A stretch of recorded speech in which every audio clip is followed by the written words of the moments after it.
นาทีตัดสินใจนานจะนานเท่าใดไอ้ก็จะคอยทูลใจขอฝากกายใจมอบไว้ให้น้องทุกอย่างไอ้ตัดสินใจแน่นอนขอฝากชีวิตร่วมทางขอฝากความหวังสร้างชีวิตใหม่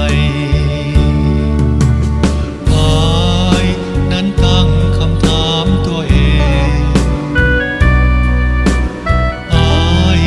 วันเก่งน้องจะห่างหายไอ้ย่านเวลา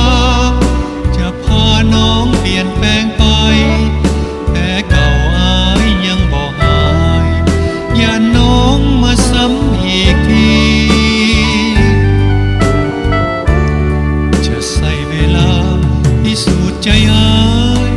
อย่างใดจะอ่านหัวใจอายนานเท่าใดหรือนี่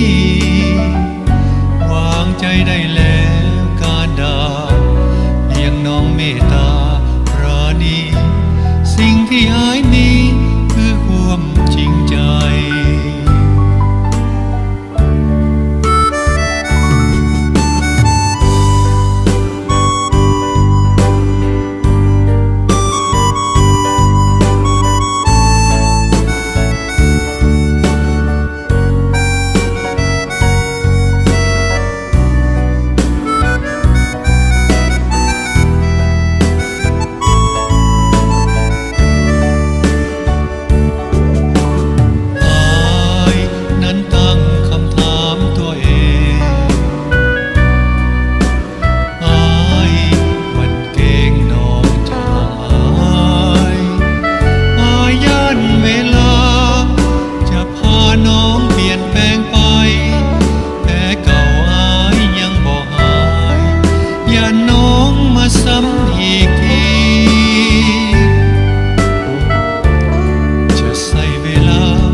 ใจอา